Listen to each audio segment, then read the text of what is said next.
ஒரு ஊடகவியலாளர், இந்திய அளவில் பேசப்படுபவர், அறியப்படுபவர், தேடப்படுபவர் இவர். ஆன்மீகமும் அரசியலும் எளிய மக்களுக்கும் சென்று சேரும்படி தன் தனி திறமையால், பேச்சால் மக்களை கட்டி போடும் சூத்திரம் இவருக்கு தெரியும். ஸ்டேட் முதல் சென்ட்ரல் வரை அத்தனை அரசியல் புள்ளிகளுக்கும் அட்ரஸ் இவர்.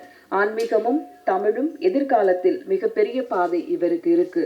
ஊர் அறிந்த ஒரு முகம் ரங்கராஜ் பாண்டே அவர்களை பேச அழைக்கிறோம்.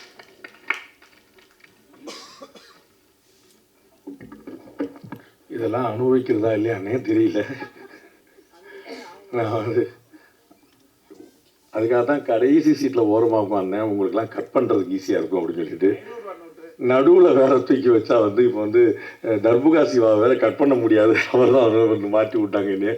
நான் அந்த விவரம் தெரிஞ்சு நான் எவ்வளோ வருஷம் இந்த வருஷத்தில் உட்காந்துருக்கேன், 27 வருஷமாக அந்த இடத்துல உட்காந்துருந்தேன்.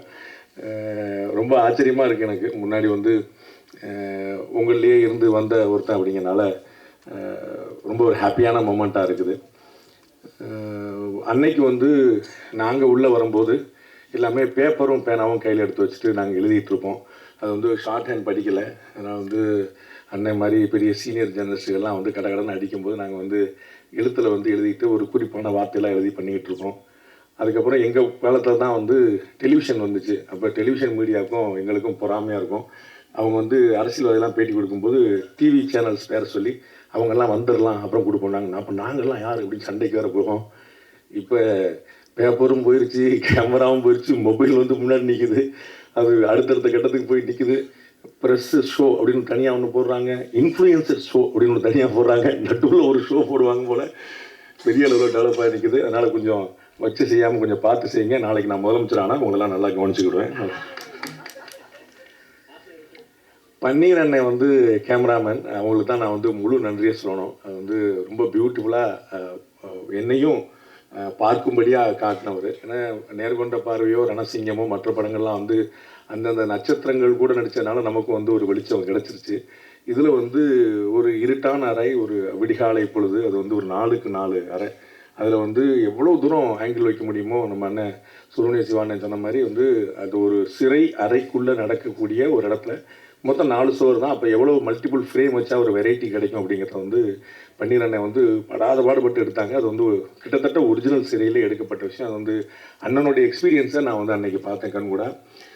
ரொம்ப மறக்க முடியாத ஒரு கேரக்டர், ரொம்ப இன்ட்ரெஸ்டிங்காக இருந்தது. கவிதா பாரதி அவர்கள் நிறையா சொன்னாங்க. நம்ம என்ன சொன்னாலும் நேர் எதிர நிற்பார் அப்படின்னு. நான் ஒரு பக்கத்துலேயே தான் வர்றேன்றேன், அவர் தான் தள்ளி தள்ளி விடுறாரு. இன்றைக்கி கூட கடைசியில் அவர் பக்கத்தில் உட்காந்தேன், அவர் தான் தள்ளி விட்டு போய் நடுவில் போங்க, நடுவில் போங்க, மத்தியில் போங்க, ஒன்றியத்துக்கு போங்கன்னு அனுப்பி விடுறது பூரா அவங்க. அனுப்பி விட்டுட்டு நாங்கள் கடைசியில் இருக்கோம், அவர் பார்த்தீங்களா மத்தியில் இருக்காருன்னு சொல்கிறது அவங்க. ரெண்டும் அவங்க தான் செய்கிறாங்க. நம்ம என்ன செய்யுது, நம்ம எங்கே போச்சுட்டாலும் போகிற எங்கே வரச்சுட்டாலும் சொல்கிறோம். நம்ம அவ்வளோதான் பண்ணிகிட்டு இருக்கிறோம். ஸோ அவங்க நினைக்கிற மாதிரி அப்படிலாம் ஒன்றும் பெரிய முரண்கள்லாம் ஒன்றும் கிடையாது. எங்கள் அண்ணன் அமீர் அண்ணன் அவங்களும் இதே மாதிரி வேறு ஒரு நேர்காணலில் சொல்லும்போது சொன்னாங்க, அண்ணன் கவிதா பாரதி பயன்படுத்திய வார்த்தையை தான் சொன்னாங்க. நாங்கள் கொள்கைன்னு வந்துட்டால் நாங்கள் எந்த நிலைப்பாடு எடுத்தாலும் அதுக்கு நேர் எதிர் நிலைப்பாடில் நிற்கிறவர் தம்பி பாண்டே. ஆனால் அவர் என்னுடைய உறவு, என்னுடைய நட்பு, என்னுடைய தம்பி அவர். ஆனால் யாரையுமே ஒரு வார்த்தை கூட மரியாதை குறைவாக பேச மாட்டார். ஒரு திருன்னு சொல்லியோ ஒரு அவர்கள்னு சொல்லியோ சொல்லாமல் சொல்ல மாட்டார் அப்படின்னு சொன்னார். நமக்கு எல்லாத்தோட பெரிய விஷயம் உறவு நட்பு தான், வேறு ஒன்றுமே கிடையாது. அந்த உறவையும் நட்பையும் பேணாமல் இருந்துட்டு நீங்கள் பணத்தையோ பேரையோ புகழையோ சம்பாதிச்சு என்ன செய்ய போகிறீங்க அப்படின்னு பார்க்குறோம். ஸோ வாழும் காலத்தை விட பாரதியை போல ரொம்ப ஏழ்மையை வறுமையை சந்தித்த ஒருத்தர் பார்க்க முடியாது. பாரதி நம்மை விட்டு பிரிந்த பிறகும் இன்னைக்கு வரைக்கும் அசைக்க முடியாத ஒரு இடத்துல இருக்கிறார். ஸோ வாழும்போது நீங்கள் என்னவாக இருந்தீர்கள் என்பதல்ல, வாழ்க்கைக்கு பிறகு உங்களை உலகம் என்னவாக பார்க்கிறது அப்படிங்கிறது. அதில் ஒரு உறவு நட்பு இல்லாமல் நம்ம வேறு என்ன செஞ்சிட போகிறோம் அப்படிங்கிற ஒரு எளிமையான விஷயம். கொள்கை முரண் எல்லாருக்குமே இருக்கும். இந்தியாவில் நடக்கக்கூடிய பாதி கொலைகள் அண்ணன் தம்பிக்குள்ளேயும் புருஷன் பொண்டாட்டிக்குள்ளேயும் தான். உங்களுக்கு தெரியும், நம்ம சொத்து தகராறில் அண்ணன் வெட்டி கொள்கிறோம். கூட பிறந்த அண்ணன் ஒரு தாய் மக்கள். அது இன்றைக்கி ரொம்ப ட்ரெண்டு. லேட்டஸ்ட்டாக லாஸ்ட் 10 இயர்ஸாக நீங்கள் பார்த்து கணவன் இறந்த அண்ணன் முதல்ல ஒய்ஃபோட சோனை தான் செக் பண்ணுறாங்க. கணவன் இருந்தால் முதல்ல ஒய்ஃப் இருந்தால் முதல்ல கணவனோட ஃபோனை தான் செக் பண்ணாங்க. ரெண்டுக்குள்ளேயும் பாதி கேஸ் முடிஞ்சிடும், மீதி கேஸ் தான் கஷ்டப்பட்டு என்ன. அப்போ உறவா நட்பா ஒன்றுக்குன்னா இருந்தவங்களுக்குள்ளேயே இவ்வளோ பகை இருக்கும்போது அப்புறம் வாழ்ற என்ன இருக்குது. ஸோ கொள்கை முரண் இல்லாத இடமே இல்லை. அந்த கொள்கை முரணை எப்படி நீங்கள் வெளிப்படுத்துறீங்கிறது இருக்குது. நாம் வந்து நம்முடைய பாலிசியை சொல்கிறோம், அவங்க பாலிசி சொல்கிறாங்க, எது சரியோ மக்கள் ஏற்றுட்டு போகிறாங்க. ரெண்டு பேர் ஆளாளுக்கு ஒரு பாலிசியை சொல்லிட்டு போன போது மக்கள் சம்மந்தம்லாம் வேற ஒருத்தருக்கு உட்கார வச்சு இல்லையா. அதனால் ஒன்றும் பிரச்சனை இல்லை. நம்ம வந்து யார் என்னதான் பாலிசி சொல்லிட்டு எது பிடிச்சிருக்கோ பிடிக்கலையோ, எனக்கு இது பிடிச்சிருக்கு மக்கள் முடிவு பண்ணிட்டாங்கன்னு அப்புறம் என்னுடைய கொள்கை பெரிதா என்னுடைய கொள்கை பெரிதா மக்களுக்கு வந்து எல்லாமே தெரியும். நாம நமக்கு முடிஞ்ச விஷயத்துல ஒரு எளிய மொழியில ஒரு இனிமையான மொழியில சொல்லணும் அப்படிங்கிற மட்டும்தான் என்னுடைய எண்ணத்துக்கு மேலே வரணும் கிடையாது. சபரீஷ் ப்ரொடியூசர் அவர்கள் நான் பார்த்த 11 படம் நடித்தேன். பயங்கர காமெடியா. நானும் வந்து கவிதாக்கா வந்து கேலியா வந்து சொன்னாங்களே நடிகர் ரங்கராஜ் பாண்டே அப்படின்னு சொன்னாங்க. நான் என்ன ஓரமாக உட்காந்து குத்த வச்சு உட்காந்துருக்கேன், என்ன போய் நடிகர் சொல்லிக்கலாம், அவ்வளோ ஒருத்தால நான் இன்னும் ப்ரொஃபஷனலாலாம் ஆகலை அப்படிங்கிற சொன்னேன். போன ப்ரெஸ் மீட்டில் வந்து டைரக்டர் சொன்னார் போல ஏதோ அந்த பேமெண்ட்லாம் திருப்பி கொடுத்தாரு. அதுவே வந்து நான் நடிகர் ஆளுங்கிறக்கான உதாரணம். நடிகர் ஆன பிறகு நம்ம கொஞ்சம் பார்த்துட்டு இல்லை சரியாக வரல அப்படிங்கிற மாதிரி, சரியாக வரல என்ன அது இல்லை என்ன வெரி ஸ்லைட் பாய் எங்கள் ஆப்பிள் ஜூஸ் கூட அப்படின்னு நம்மளும் கேட்கலாம், பிறகு வந்து கேட்கலாம். நான் பார்த்த ரொம்ப 11 படம் பண்ணியிருக்கிறேன். அதில் 2 படம் வந்து சாரோடைய ப்ரொடக்ஷன்லேயே பண்ணியிருக்கிறேன். ரொம்ப இன்ட்ரெஸ்டிங்கான ப்ரொடியூசர், ரொம்ப எளிமையான ப்ரொடியூசர். அவர் வந்து ஏன் டாம்பிகமாக இல்லை அப்படின்னு வந்து சுப்பிரமணிய சிவானன் கேட்டார். டாம்பிகமாக இருந்தால் கூட கறந்துருவாங்கன்னு தெரியும், நம்மகிட்ட வரும்போதே பாவம் நீங்கள் தான் சார் இந்த படத்தை எனக்கு சம்பளம் கொடுக்குற மாதிரி தான் வருவார். ப்ரொடியூசர் அப்படியே ரொம்ப நொந்து போய் பாவமாக வந்துட்டு ஆமாங்க நான் ஒரு 30 படம் பண்ணிட்டேங்க அப்படிம்பாரு. 30 படம் பண்ணிட்டு சும்மா பாருங்கள, அவருக்கு அவரே வருகையில் வந்து அவரே விழுந்துருப்பார். இதை மாதிரி பண்ண வேற கூட உட்காந்து வச்சிருப்பாரு. அவர் இன்னும் பாவமாக உட்காந்துருப்பாரு. எல்லாம் வந்து பயங்கரமாக வந்து அவங்க அப்பியரன்ஸ்லேயே பயங்கரமாக போட்டுவார். நமக்கு வந்து சரி சம்பளம் என்னத்தப்போ அவரே கஷ்டப்படுறோம் நமக்கு அப்படிங்கிற மாதிரி நமக்கு ஒரு ஃபீலிங்கை கொடுத்துருவாங்க. அது எளிமை, அதே சமயம் வந்து ரொம்ப பெரிய கால்குலேஷன். ரொம்ப எதை எப்படி செய்யணும் அப்படிங்கிறது வந்து ரொம்ப எனக்கு ஒரு பெரிய படம். நான் ஒரு நிறைய படங்கள் பண்ணதுனால எவ்வளவு தெளிவான பார்வை இருக்குது அப்படிங்கிறத நான் பார்த்தேன். அது வந்து ரொம்ப ஆச்சரியம். அவரோட தொடர்ந்து தொடர்பில் இருப்போம் அப்படின்னு எனக்கு நல்லா தெரியும்.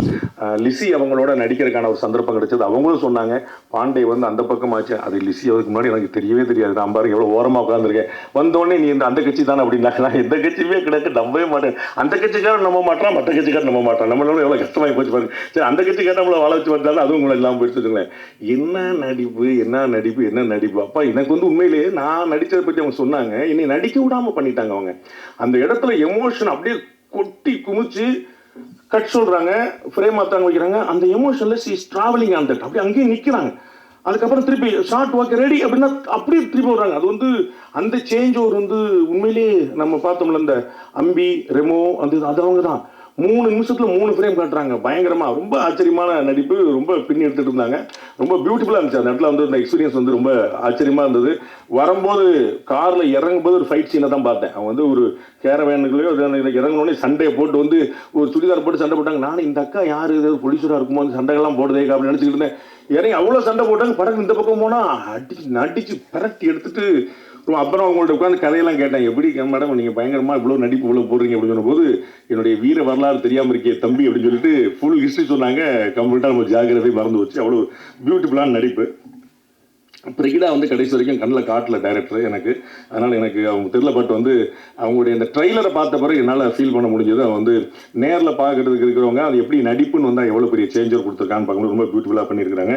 வெற்றி சார் சொல்ல வேண்டியதே இல்லை. நான் வந்து அங்கே இதுக்கு முன்னாடி வந்து ஒரு ப்ரெஸ் மீட்டாக தனியாக வச்சுருந்தவங்களும் நிறைய பேர் வந்திருப்பாங்க நினைக்கிறேன். அது வந்து அந்த கிரெடிட் வந்து ஃபுல்லாக டைரக்டர் தான் கொடுக்கணும். நம்ம சேனல்ஸ் இன்டர்வியூஸ் வந்து கொடுக்கும்போது 12 மணி நேரம் 15 இன்டர்வியூ அடி நாக்கு தள்ள அடிச்சு. ப்ரொடியூசர் வந்து இல்லை சார் நீங்கள் கோபரப்படுங்க சார். டைரக்டர் வந்து அடிச்சு விடவே இல்லை, அசரவே இல்லை. முதல்ல நாங்கள் 4 பேர் பேட்டி கொடுக்க ஆரம்பித்தோம். 4 பேட்டிக்கு அப்புறம் வந்து 3 பேர் பேட்டி கொடுக்க ஆரம்பித்தோம். 8 பேட்டிக்கு அப்புறம் 2 பேர் பேட்டி கொடுக்க ஆரம்பித்தோம். இன்னும் விட மாட்டேன், நானும் கிளம்பிடலாம் பார்த்தேன். டைரக்டர் விட்டவே மாட்டேன்.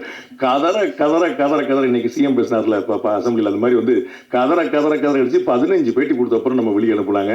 அப்போ வந்து நான் சொன்னேன், அந்த பேட்டியில் சொன்னது தான். அது வந்து திரு வெற்றி அவர்களுடைய கண்ணு பேசுது. அது வந்து ஒரு பெரிய அளவில் வந்து ஒரு ரியாக்டிவான ஐஎஸ்ஸாக இருக்குது. அது வந்து ஒரு ஆஃபீஸர்கிட்ட பேசுகிறதுக்கும் ஒரு அம்மாட்ட பேசுகிறதுக்கும் அந்த சேஞ்ச் ஒரு வந்து ரொம்ப பியூட்டிஃபுல்லாக காட்டுறாரு. ரொம்ப ஆச்சரியமான நடிப்பு இருப்பாரும். மற்ற ஜாலியான விஷயங்கள்லாம் ஒரு நிறையா இருக்குது அவருக்கு வந்து. பட் இந்த சீரியஸான விஷயத்த ஒரு டயலாக்காக டெலிவரி பண்ணுறதுல வந்து ரொம்ப பெரிய லென்த்தி டயலாக்ஸ் உங்களுக்கு தெரிஞ்சிருக்கும். அதை நேர்கொண்ட பார்வை படத்துலேயே அஜித் சார் சொல்லியிருந்தாங்க 6 படத்துக்கான டைலாக்ஸ் அந்த ஒரே படத்தில் வச்சுட்டாங்க அப்படின்னு. கோர்ட் சீன் இருந்தால் அப்படி இருக்கும். அதே மாதிரி தான் இதுலேயும் பார்த்தீங்கன்னா ஏகப்பட்ட டைலாக். அது வந்து ஒரு ஃப்ரேம் கூட அவர் நான் பேப்பரை பார்க்கவே இல்லை. நான் கையிலே பேப்பர் நீமாக உட்காந்து பேரில் சார் சொன்னார்ல, கவிதா பாரதி சொன்ன கேரவனுக்கே போல எங்கே போக எனக்கு தான் அடுத்த டைலாக் சொல்லுமே பீதியிலே வச்சுருந்தாங்க நம்மளை.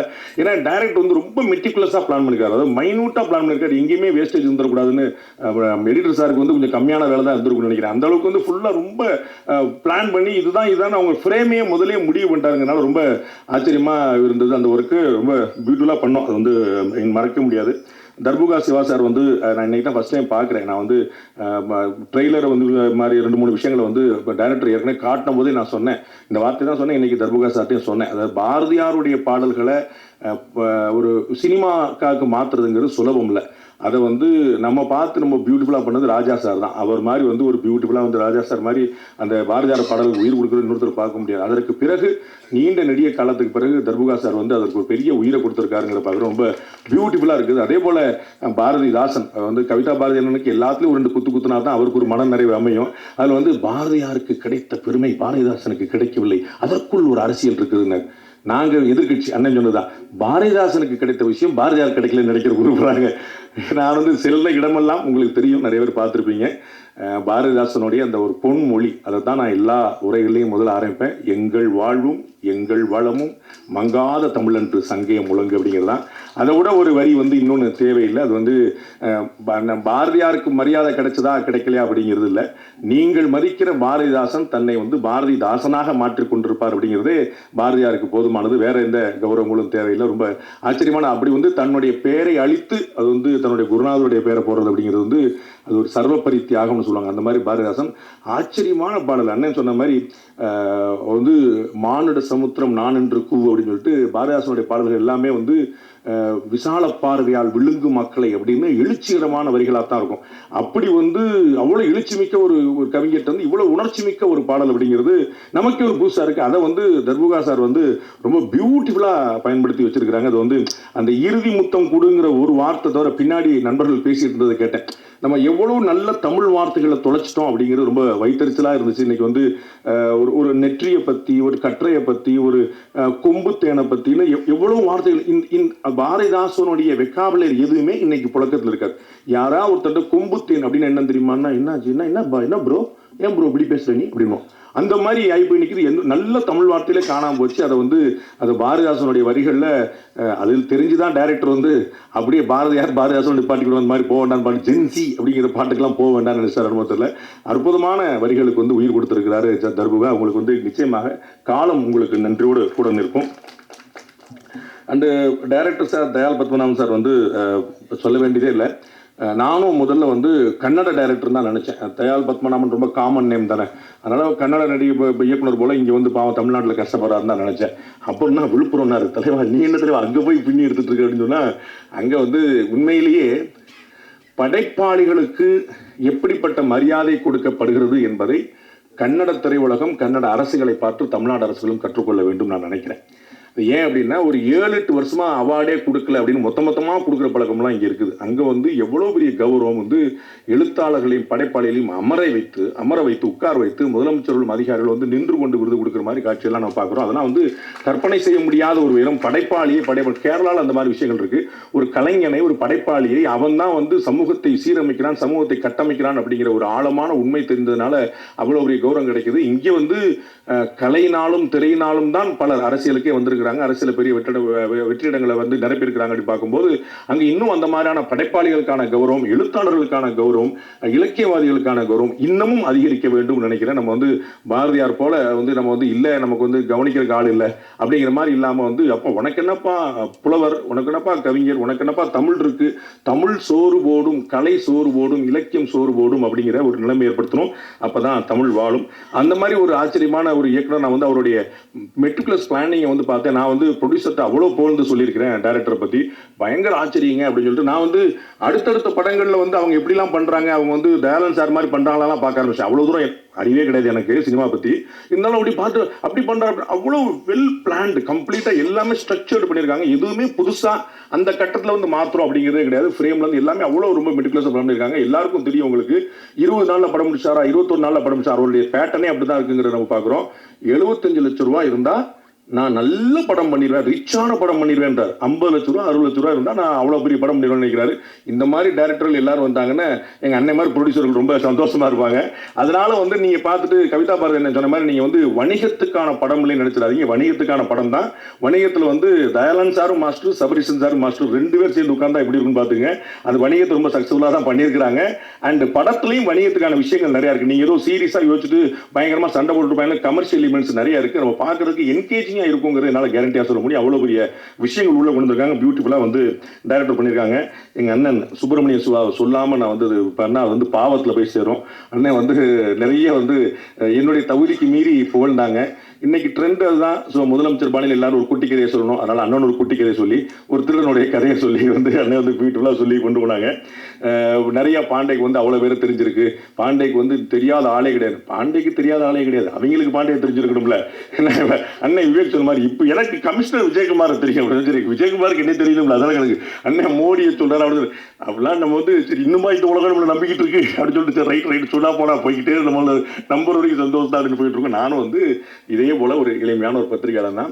27 வருஷத்தில் 20 வருஷம் கக்கத்தில் பேப்பர் வச்சுட்டு கையில் பேப்பர் வச்சுட்டு ரோடோடாக சுற்றிட்டு இருந்தவன். வெறும் டீ, வெறும் காஃபி. நான் சொல்லிகிட்டே இருப்போம், நம்ம வந்து சால்டாகவே எதுவும் ஃபுட்டு போக மாட்டேது, ஏன்னா லிக்விடாக ஃபுட்டு போயிட்டே இருக்கேப்பா அப்படின்னு சொல்லிட்டு அப்படி போயிட்டு இருந்த ஒருத்தன் தான். இறைவனோட கருணை உங்களை போன்ற ஒரு 4 நல்ல மனிதர்களுடைய சந்தர்ப்பம் கிடைச்சது. அண்ணனுடைய வெள்ளை யானைக்காக நான் காத்திருக்கிறேன். அது வந்து ஒரு ஆச்சரியமான ஒரு படைப்பு. அது வந்து அங்கே அப்படியே திரையிலே நிற்கிது, ஒரு ரஃப் கட்லேயே நிற்கிது. அது ஃபைனல் கட்டுக்கு எப்போ வரும்னு நான் பார்த்துட்டு இருக்கேன். அது வந்து நிறைய ஆச்சரியமான படம். உங்களுக்கு தெரியும், பெரிய பெரிய ஆட்கள்லாம் எப்பயுமே வந்து அண்ணனை கூட வச்சிருப்பாங்க. அண்ணன் பக்கத்தில் இருந்தாருன்னா அவர் பெரிய ஆள் அப்படி பார்த்துக்கலாம். நம்ம வந்து அண்ணன் வந்து பெரிய ஆள் பக்கத்தில், அண்ணன் பக்கத்தில் உட்காந்துருக்க பாருங்க 2 பேர் பாருங்க, அவங்களுக்கு அந்த மாதிரி தெரிஞ்சவங்களுக்கு அண்ணன் பக்கத்தில் உட்காந்தாலே பெரிய ஆள் தான் அப்படிங்கிற மாதிரி வந்து அவர் பெரிய பெரிய நெட்வொர்க் வந்து பெருசாக இருக்கும். நெட்வொர்க்கிங் தான் அண்ணனுடைய மாஸ்டர் எக்ஸலன்ஸ் விஷயமே. அது வந்து ஆக்சுவலாக பார்த்தீங்கன்னா அண்ணனுக்கு தான் தெரியாத ஆளே கிடையாது. ஓவர் த ஃபோனில் வந்து நிறைய பேர் பிடிக்க முடியும். எனக்கு வந்து ரணசிங்கம் படத்தின் போது அண்ணன் வந்து ஒரு பெரிய தத்துவத்தை சொன்னார். அந்த தத்துவம் யார் சொன்னார்னு சொல்ல மாட்டேன், ஆனால் அந்த தத்துவத்தை சொன்னார் எனக்கு அண்ணன். தம்பி, நான் அவர்கிட்ட பேசினேன் தம்பி. அவர் வந்து எனக்கு ஒரு அருமையான தத்துவத்தை சொன்னார். என்ன அப்படின்னு, ஒவ்வொரு நாளும் உன்னை விட வயதுலேயோ அனுபவத்திலேயோ பேர்லேயோ புகழ்லையோ செல்வாக்குலையோ கீர்த்திலையோ ஏதோ ஒன்றில் உயர்ந்த 3 பேருக்கு தினசரி காலையில் ஒரு தொலைபேசி அழைப்பு. அண்ணே நல்லா இருக்கீங்களாண்ணே அப்படின்னு ஒரு 3 பேர், டெய்லி ஒரு 3 பேர். அவர்களுக்கு என்னைக்கோ ஒரு நாள் தேவைப்படும் போது உன்னுடைய பேர் நினைவில் வரும். அண்ணன் எத்தனை பேருக்கு ஃபோன் போட்டிருப்பான்னு யோசிக்க. இந்த தத்துவத்தை வந்து வேறு ஒரு பெருமகனார் வந்து அண்ணனுக்கு சொல்லி, அண்ணன் வந்து கண்ணன் போல இருந்து எனக்கு இந்த உபதேசத்தை சொல்லி அதை வந்து நான் பச்சு பிடிச்சிக்கிட்டு இருக்கிறேன். அது வந்து டெய்லி ஒரு காலைல 3 பேருக்கு ஃபோன் அடிக்கலாம்னு பார்த்தேன், ஃபோன் நம்பர் தான் தெரிய மாட்டேது. அதுதான் பெரிய பிரச்சனை. ரொம்ப இன்ட்ரெஸ்டிங்கான கேரக்டர். எல்லாத்தையுமே அந்த இருக்கக்கூடிய இடத்த வந்து அண்ணன் வந்து எப்பயுமே ஒரு ஹாப்பியாக வச்சிருப்பாரு. ரொம்ப ஒரு மகிழ்ச்சி அந்த இடத்துல பரவிடும். அது போன்ற ஒரு நல்ல மனிதரோட தொடர்பு இருக்குது தான் நமக்கு ஒரு பெரிய புண்ணியம். இது வந்து ஒரு அற்புதமான படம், கேரண்டி அதனால சொல்ல முடியும். படத்தோடைய நான் இங்கே இந்த மேடையில் வந்து சொன்னாங்க, அண்ணன் கவிதா பாரதி எல்லாருக்கும் சேர்த்து அவரே ஓட்டு போட்டார். வந்து இங்கே இருக்க பலருக்கும் பாண்டேக்கும் உடன்பாடு கிடையாதுன்னு அவரே சொல்லிட்டாரு. அதனால் வந்து அப்படி இருக்கலாம். உங்களுக்கு நீங்கள் நினச்சிட்டு இருக்கீங்க ப்ரொடியூசர் என்ன கலர் சட்டை போட்டிருக்காருன்னு பார்த்துக்குங்க. டைரக்டர் யாரும் நான் யார்ட்டையும் சொல்ல மாட்டேன், எனக்கு மட்டும் தான் தெரியும். இந்த மாதிரி ஒரு கிளப்பி விட்டு போயிட்டு அவங்க இல்லைன்னு சொல்ல மாதிரி கொள்கை. இது வந்து எனக்கு இந்த படத்துடைய கொள்கையில் உடன்பாடு இருக்கா இல்லையாங்கிறதுல நான் இந்த படத்தில் நடிப்பதற்கு கூலி வாங்கியிருக்கிறேன். அந்த கூலிக்கு விசுவாசமாக உழைக்க வேண்டும் என்பது மட்டும்தான் என்னுடைய நோக்கம். அதற்கு டைரக்டருக்கு இன்னொரு டேக் வரணுங்க அப்படின்னு சொல்லி அவருக்கு வந்து ஒரு டிஜிட்டலாக இருந்தாலும் இன்னொரு நாள் எடுத்துகிட்டு போயிடக்கூடாது. நாங்கள் வந்து அது மாதிரியான ஒரு வாய்ப்புனால தான் நாங்கள் வந்து 2 நாள் படத்தை முன்னாடியே முடித்தோம். ஸோ நமக்கு வந்து கமல்ஹாசன் சார் மாதிரி அவார்டு வாங்க முடியாது, சிவாஜி சார் மாதிரி பேர் வாங்க முடியாது. அது நமக்கு முன்னாடியே தெரியும். அதனால் நம்மளால் என்ன முடியுமோ நம்ம வந்து அதை மட்டும் சரியாக செஞ்சுருவோம். ஸோ டைரக்டருக்கு வருத்தப்படாமல் ப்ரொடியூசருக்கு கையை கிடைக்காமல் நம்ம என்ன வேலை பண்ண முடியுமோ அதை பண்ணிடுவோங்கிற தவிர எனக்கு வேறு எந்த நோக்கம் இல்லை. அந்த வகையில் இது வந்து ஒரு பியூட்டிஃபுல்லான இன்ட்ரெஸ்டிங்கான படம். அதை வந்து நான் உள்ள கான்ட்ரிபியூட் பண்ணும்போதும் எனக்கு ஒரு பெரிய ஒரு ஈர்ப்பை ஏற்படுத்தி இருந்துச்சு, அது ஒரு பிணைப்பை ஏற்படுத்திச்சு. நான் அப்படி தான் எல்லா இடத்துலையுமே ஒர்க் பண்ணுறேன். அதனால் ஒரு பியூட்டிஃபுல்லான படம் பாருங்கள். உங்களுடைய நியாயமான விமர்சனங்களை வைங்க, நிறைய நண்பர்கள் கொண்டு போய் சேருங்க. இறைவன் துணை இருக்கும். நன்றி, வணக்கம்.